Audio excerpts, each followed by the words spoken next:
Sam Rubin's your partner. Sam, what do you do, sir? I'm a magazine writer. 3, 2, 3.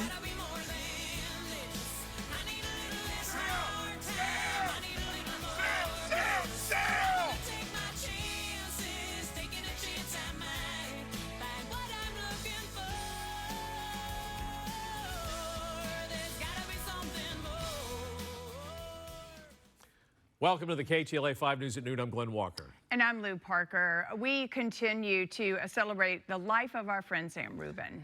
KTLA 5 will never be the same, and Sam left his mark on a generation or generations of Angelenos. Our Gene Kang is standing by with a look at the celebrity reaction to Sam's passing. We began, though, with KTLA's Lena Bovian. She is at Randy's Donuts in Inglewood talking with fans, and one of Sam's favorite things, of course, the donut.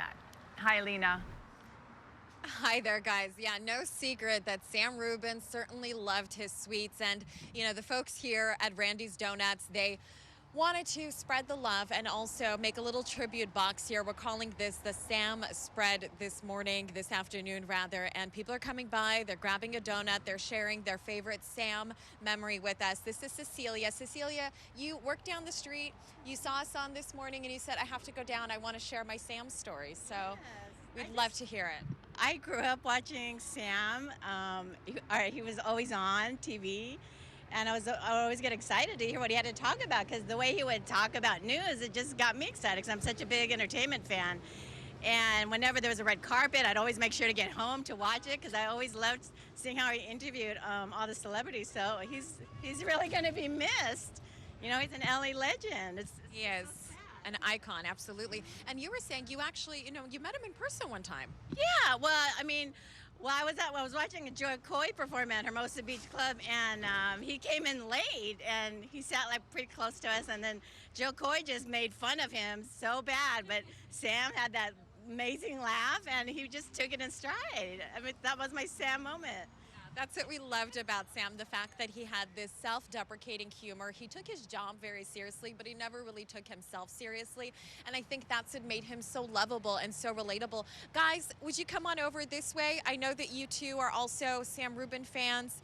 We'd love to hear, how you're kind of going through this right now. So we're from Albuquerque, New Mexico. But KTLA was part of our market growing up, so we could get KTLA channel in New Mexico.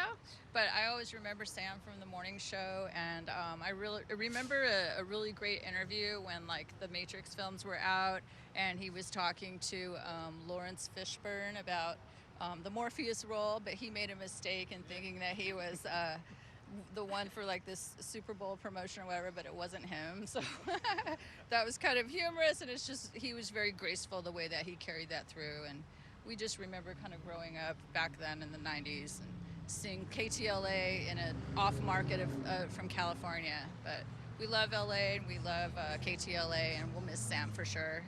Thank you so much. We really do appreciate that. Thank you. Folks, we're talking about Sam Rubin this morning. Would you like to share any of your thoughts? Sam Rubin, we're remembering him on KTLA. Would you like to share any of your thoughts? I'm originally from Atlanta, Georgia, so I'm not from here. I just came here for the donuts. Came here for the donuts. Well, welcome to LA. And we do have our Sam Rubin spread here in his honor. We're all having, a little bit of a donut because Sam would have wanted it that way. Have your sweets, no regrets. We love you, Sam. We'll always miss you. We'll send it back to you. Well, of course, there's been no shortage of celebrities from coast to coast paying tribute to Sam Rubin. Gene Kang is joining us with reaction from the world of entertainment that Sam, of course, loved so much and spent so much time studying and attending events. Right, Gene? Hi. Hi, Glenn and Lou. A lot of Hollywood celebrities and fans alike are saying whenever you saw Sam Rubin on television or interacted with him, it was almost like watching the sunrise. How beautiful is that?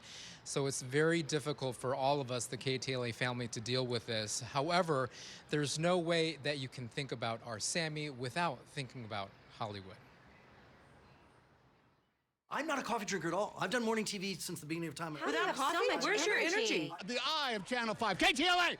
Sam Rubin, ladies and gentlemen! Covering the entertainment industry for decades, our Sam Rubin was a Hollywood icon in himself. From the City of Angels, a special LA goodbye to Mr. Sam Rubin. Condolences pouring in from all over the world, now remembering the legendary journalist who loved the business of entertainment. God, I just want to kiss him on the face every time. Those cheeks, it's the cheeks. Comedian and actor Joe Coy posted on Instagram, "We lost one of the greatest to do it." You're not the least bit old. No. No. No. Well, how have you done that?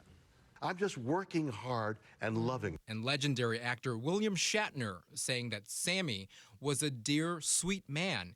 And you can tell how kind he was by the way he spoke about actors and all different situations that actors found themselves in. And when it came to different projects, even the reviews were kind and gentle. So 20 years, can you believe that, of On Air with Ryan Seacrest?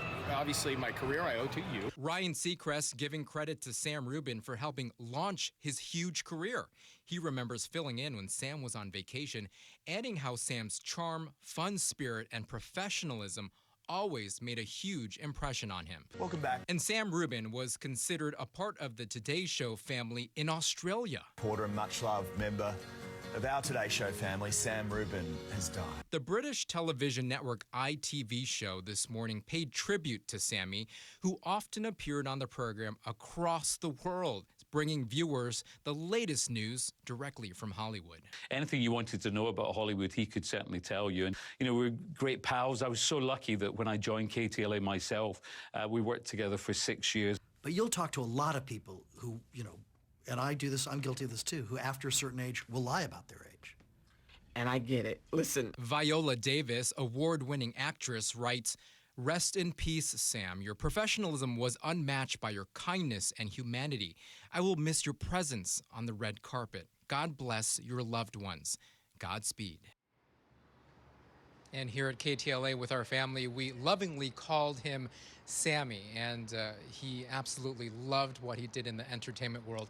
I had a chance to talk to his childhood friends just recently, and they say he worked so hard to build a rapport with everyone that he met, whether a Hollywood celebrity or someone he just met out on the street, as well as all of his coworkers and friends. So they really appreciated his authentic nature, and I think that's one of the many things that all of us will miss so dearly. Reporting here in Hollywood, Gene Kang. I'm going to send it back to you in the studio. All right, thank you, Gene. We will continue to remember Sam's life and legacy all day long here on KTLA 5, but for now we're going to switch gears to our other top stories today, including a new way to prevent homeless encampments from affecting businesses right here in Hollywood. Several locations have taken matters into their own hands to stop tents from lining the sidewalks. Chip Yost is live in Hollywood with some details for us. Hi, Chip. Yeah, hey there, Lou and Glenn. We are on Sunset in front of one of those locations you're talking about. We're just down the street from the station. This is near Sunset and Cherokee. You see these big, heavy planters right here. Those are big and they're heavy, and they're that way for a reason. In this case, this is in front of the Assistance League of Los Angeles.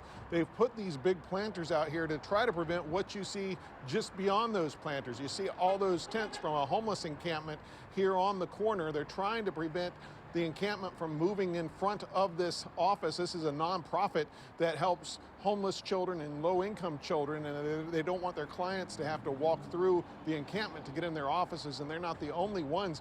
First, let's show you, though, what the tents have caused people to have to do. Here's some video from a little earlier. You see the tents on the street there. People who go through there oftentimes have to go out into the street to get around some of the tents because they're taking up most of the sidewalk. Some of the video you're seeing there is all